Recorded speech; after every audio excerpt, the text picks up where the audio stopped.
तो हमने इससे पहले के वीडियो में देखा था कि असहयोग आंदोलन में छत्तीसगढ़ में जो असहयोग आंदोलन के बिंदुओं पर कार्य हो रहा था, उसके अंतिम में हमने देखा था कि चरखा वितरण जो रायपुर में रावण भाटा में प्रायोजित था। अब इसके आगे के परिप्रेक्ष्य में हम देखते हैं कि किन्होंने क्या योगदान दिया, आगे का कार्यक्रम क्या था, इसके बारे में हम अध्ययन करेंगे। तो सबसे पहले है माखनलाल चतुर्वेदी जी। वैसे तो माखनलाल चतुर्वेदी जी मध्य प्रदेश के थे, पर उनकी जो कर्मभूमि थी वो बिलासपुर थी। बिलासपुर में उन्होंने कर्मवीर नामक पत्रिका का संचालन किया था। तो हम जानते हैं कि वो एक कवि थे भाई।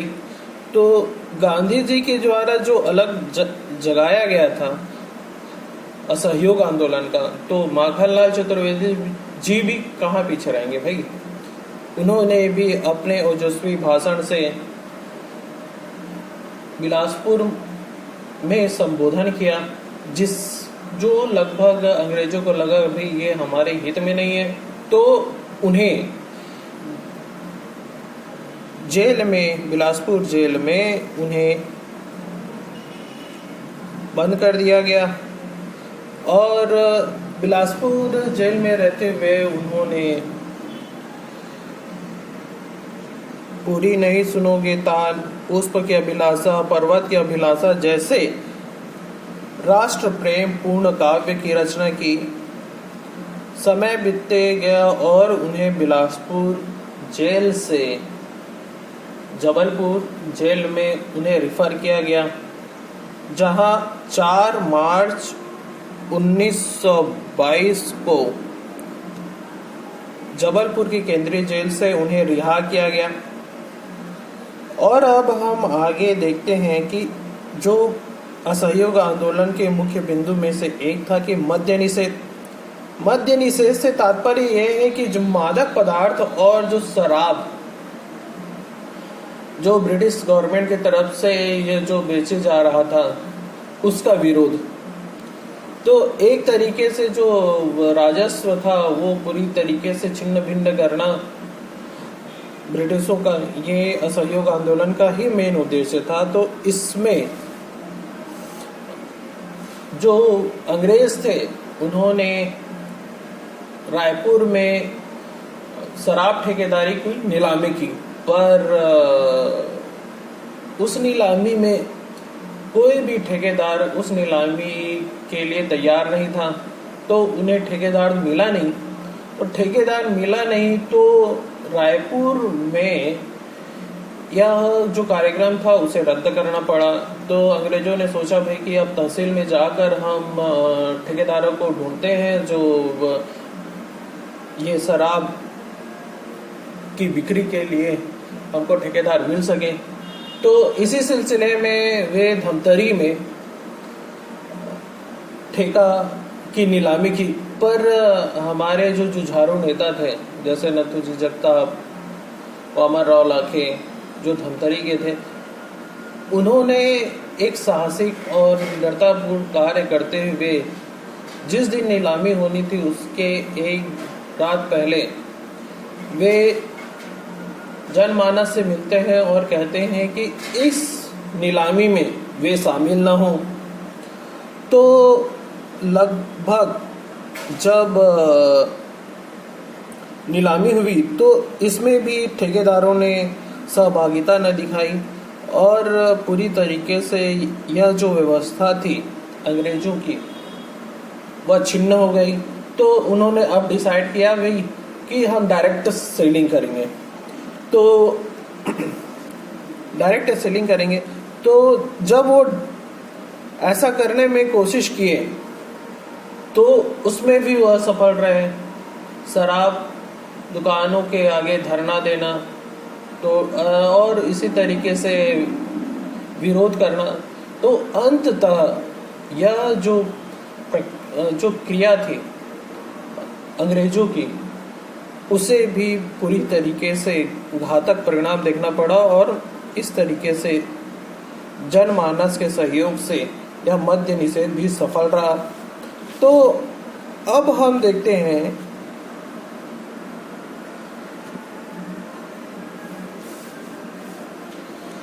कि अन्य कौन कौन सी घटनाएं हुई। तो इसमें हमने पहले देखा था माखनलाल चतुर्वेदी जी का, अब हम देखते हैं कि सुंदरलाल शर्मा जी ने क्या किया। तो सुंदरलाल शर्मा, पंडित सुंदरलाल शर्मा तो थे ही नरम दल के। हमने पहले भी देखा था कि उन्होंने सत्याग्रह आश्रम की स्थापना की थी। तो उन्होंने रायपुर में 1921 में पंडित सुंदरलाल शर्मा की देखरेख में सत्याग्रह आश्रम बनाया गया। तो इसमें जो युवा वर्ग था, उस समय का जो युवा वर्ग था, उसने लगभग ये डिसाइड कर लिया कि भाई हम अंग्रेजी शिक्षा का परित्याग करेंगे, और उन्हें ऐसा भी किया और वे आश्रम का हिस्सा हुए और सक्रिय राष्ट्रवादिता भावना में वे अग्रसर हुए। अब हम देखते हैं कि असहयोग आंदोलन के बिंदु राष्ट्रीय विद्यालय की स्थापना। तो लगभग सभी बड़े शहरों में जैसे रायपुर, धमतरी, दुर्ग, बिलासपुर में राष्ट्रीय विद्यालयों की स्थापना हुई। इसमें हम मुख्यतः दो, रायपुर और धमतरी के बारे में परिचर्चा करते हैं। तो रायपुर में सेठ गोपी किशन के भवन में राष्ट्रीय विद्यालय की स्थापना की, जिसका संचालन वामन राव लाखे जी ने किया, और इसके जो प्राध्यापक हुए वो राम नारायण तिवारी थे। तो उसी प्रकार से धमतरी में भी बाबू छोटेलाल श्रीवास्तव के मकान में और अध्यापक थे अजीबुर रहमान। तो और बिलासपुर में बद्रीनाथ साव के मकान में, और इस तरीके से विभिन्न राष्ट्रीय विद्यालयों की स्थापना की, जहां पर अंग्रेजी शिक्षा को त्याग कर जो अपने यह सैद्धांतिक शिक्षा पर देने के लिए राष्ट्रीय विद्यालयों की स्थापना करना एक जो असहयोग आंदोलन का उद्देश्य था, ये भी शामिल था। उसी प्रकार से हमने देखा था कि बड़े बड़े वकीलों ने उस समय के राष्ट्रीय अदालतों और वकालत को छोड़ दिया था। तो इस परिप्रेक्ष्य में राष्ट्रीय अदालत का भी निर्माण किया गया। इसी संदर्भ में हम देखते हैं कि रायपुर में सेठ जसकरण दास डागा।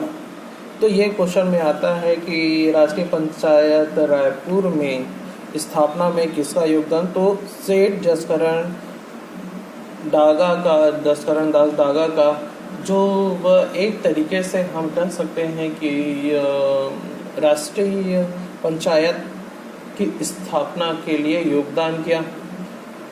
यह लगभग कुछ महीनों तक चलता रहा। तो यह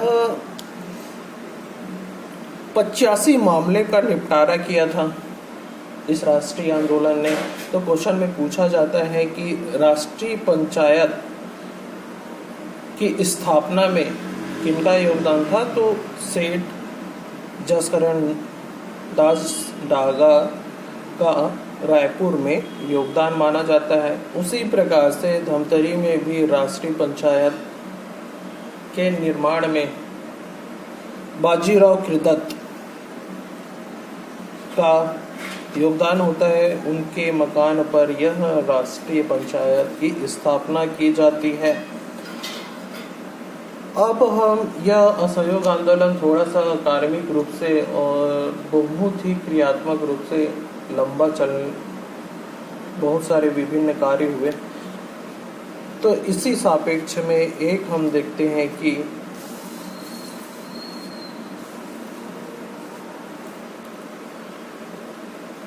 राष्ट्रीय नेताओं का छत्तीसगढ़ में आगमन।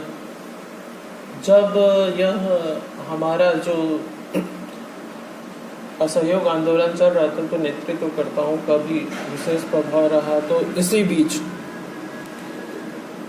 छत्तीसगढ़ में असहयोग आंदोलन के समय डॉक्टर राजेंद्र प्रसाद, सी राजगोपालाचार्य, सुभद्रा कुमारी चौहान, सेठ गोविंद दास, मौलाना कुतुबुद्दीन, सेठ जमनालाल बजाज आदि नेताओं का भी यहाँ आगमन रहा। यह असहयोग आंदोलन थोड़ा सा और स्लाइड में आगे जाएंगे क्योंकि ये थोड़ा सा वाइड है, इसलिए आगे की स्लाइड में कुछ और इनकी घटनाएं देखेंगे। छोटी छोटी स्लाइड में समझने की कोशिश करेंगे तो ये असहयोग आंदोलन समझ में आ जाएगा और अच्छा भी लगेगा कि जिसके कारण से जो अंग्रेजों को जो परेशानी हुआ वो समझ में आ जाएगा। इसलिए जब कभी भी क्रूरता हो तो पूरी तरीके से बहिष्कार करना चाहिए ताकि कुछ न कुछ तो परिणाम निकले ना। 1% ही सही, 2% ही सही, कुछ तो निकलेगा, कुछ तो डर होगा शासन प्रशासन में। तो हर हमेशा सहन करना सही नहीं है, सहन करते करते विरोध भी करना जरूरी है। उनको भी तो पता लगना चाहिए कि हो क्या रहा है। तो इस तरीके से अंग्रेजों की जो व्यवस्था थी वो डावाडोल स्थिति होगी। तो आगे के स्लाइड में हम और विभिन्न कृत्य के बारे में जानने की कोशिश करेंगे। धन्यवाद।